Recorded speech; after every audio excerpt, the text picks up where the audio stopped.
Hello friends, welcome to my channel My Unique Academy. Friends, हम लोग पढ़ रहे थे Pride and Prejudice chapter number 42। आज हम लोग को पढ़ना है। इसके पहले की कहानी आपको मालूम होगी, तो चलिए हम लोग शुरू कर रहे हैं आज का जो ये चैप्टर है। और मैंने बताया था कि लिडिया जो है वो ब्राइटन जाने वाली थी, क्योंकि जो छावनी थी, रेजिमेंट थी, वो मेरिटन से ब्राइटन शिफ्ट हो गई थी। और लिडिया नाराज़ थी, किट्टी भी और जितनी भी यंग गर्ल्स थी वो सब नाराज़ थी, उदास थी कि रेजिमेंट जा रही। लेकिन तभी एक खुशखबरी लिडिया को मिलती है कि मिसेस फोस्टर करके एक लेडी रहती हैं, वो लिडिया को कहती हैं कि आप मेरे साथ ब्राइटन चलिए। तो लिडिया खुश हो जाती है। तो उसी के आगे कहानी शुरू होती है। Lydia had gone to Brighton. Lydia Brighton चली गई थी। And Kitty and Mrs Bennet complained of dullness. Kitty और मिसेस बेनेट यानी कि जो किट्टी की माँ थी, वो कंप्लेंट कर रही थी, शिकायत कर रही थी। अब डलनेस मतलब नीरसता का, डलनेस का मतलब उदासीपन का। यानी चूँकि लिडिया जा चुकी थी, तो इसके लिए तो जो है कि उसकी माँ मिसेस बेनेट खुश थी, लेकिन किट्टी नहीं जा पाई थी। तो इसलिए किट्टी और उसकी माँ जो मिसेस बेनेट थी, ये दोनों उदास थीं कि रेजिमेंट चली गई और हम लोग यहीं पे हैं, अब यहाँ मन नहीं लग रहा है हम लोग का। डलनेस का मतलब नीरसता का भाव, उदासीनता, यानी अब मन नहीं लग रहा। They made the whole house gloomy. उन्होंने पूरे घर को ग्लूमी बना दिया। ग्लूमी का मतलब उदासीपन से भर दिया। ग्लूमी का मतलब होता है उदासीपन या उदास। तो चूँकि अब मान लीजिए दो लोग अभी घर में आपके दुखी रहें, तो पूरा घर दुख का माहौल बन जाएगा। तो ऐसे ही जब वे लोग दुखी थी, किट्टी और जो मिसेस बेनेट थी, तो उनके इस दुखीपन से जो पूरा घर था वो दुखी हो गया। By talking and complaining of their dull life, क्योंकि वो अपने डल लाइफ का बार बार बात कर रही थी, कंप्लेन कर रही थी, शिकायत कर रही थी। यानी अपने नीरस जीवन की शिकायत कर करके उन्होंने सारे घर के वातावरण को उदास कर दिया, निराशा भरा कर दिया।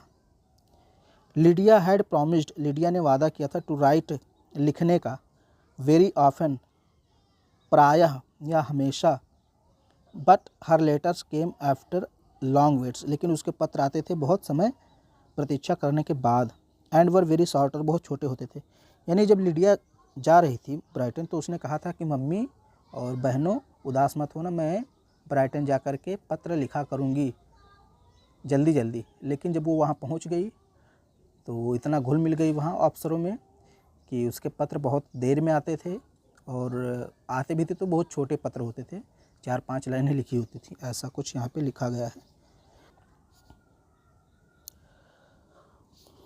When after few weeks, जब कुछ सप्ताह बाद, द समर इंगेजमेंट्स स्टार्टेड, कुछ सप्ताह बाद जब गर्मियों का इंगेजमेंट का मतलब यहाँ पर पार्टी, अवसर, जब कुछ समय बाद गर्मियों का माहौल आया, गर्मी आई और गर्मियों की जो पार्टियाँ थी वो शुरू हुई।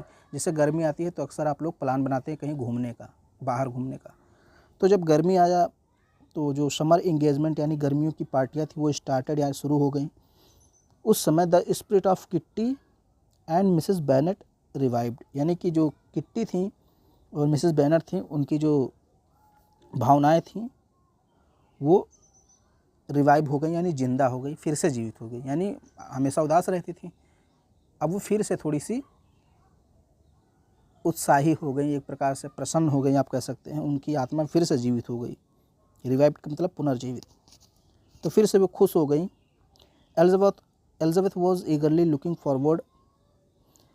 Elizabeth was eagerly looking forward. Elizabeth इंतज़ार कर रही थी उत्सुकता से, टू हर, अपनी, to the lakes, with Mrs Gardiner, यानी गार्डनर के साथ अपनी लेक ट्रिप पर जाने का।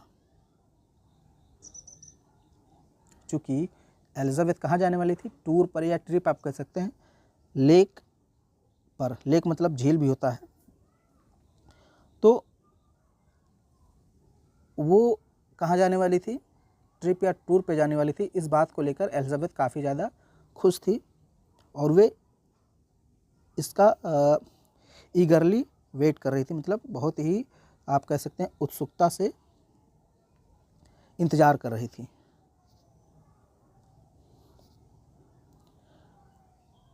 But she was a little disappointed, लेकिन वो अचानक थोड़ा सा नाराज़ हो गई।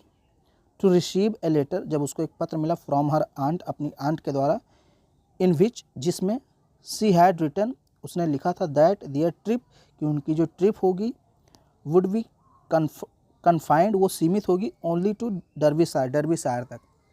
यानी कि जो मिसिस गार्डनर थी जिनके साथ एलिजाबेथ को टूर जाना था, उनका एक पत्र आता है एलिजाबेथ को, और इसमें लिखा था, यानी मिसिस गार्डनर ने लिखा था कि हमारी जो ट्रिप होगी या जो हमारा टूर होगा वो सीमित होगा, और कहाँ तक होगा, डर्बीशायर तक, उसके आगे हम लोग नहीं जाएंगे। तो थोड़ी सी नाराज़ हो गई, क्योंकि उसको झील वगैरह देखनी थी एलिजाबेथ को, तो वो नाराज़ हो गई।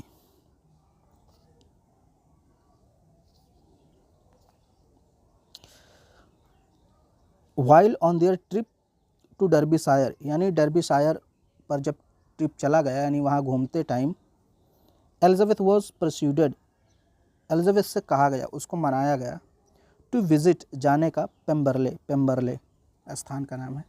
तो जब वो डर्बीशायर में ट्रिप पे मज़े ले रही थी एलिजाबेथ, तभी उससे, एलिजाबेथ से ये कहा गया कि क्यों ना चलिए हम लोग पेम्बरले भी टहल लेते हैं। सी फेल्ट वेरी मिजरेबल, तो बहुत ज़्यादा दुखी हो गई, यानी एलिजाबेथ दुखी हो गई ये सुन करके कि हमको पेम्बरले लेकर जा रहे हैं। क्यों दुखी हुई, आगे देखिए।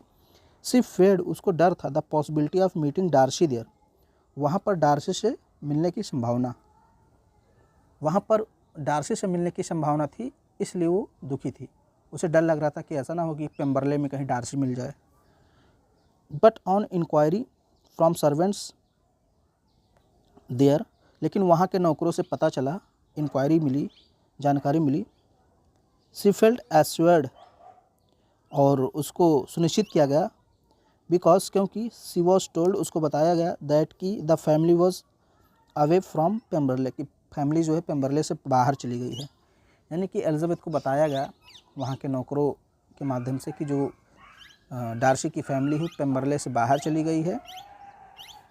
सी रेडली गेव हर कंसेंट, फिर उसने रेडली का मतलब रेडी होकर, तैयार होकर अपनी स्वीकृति दी, टू विज़िट पेम्बरले, पेम्बरले जाने का, यानी एलिजाबेथ ने स्वीकृति दे दी कि ठीक है। जब उसको पता चला कि मतलब डार्सी की फैमिली नहीं है, डार्सी के मिलने की संभावना नहीं है, तो एलिजाबेथ ने अपनी स्वीकृति दे दी कि चलिए ठीक है, अब पेम्बरले भी घूम लेते हैं, आए हैं तो। ये चैप्टर नंबर 42 आपका कंप्लीट हुआ। इसके बाद हम लोग 43 पढ़ेंगे। वीडियो पसंद आया सब्सक्राइब, लाइक, शेयर जितना भी करना है सब कुछ कर दीजिए।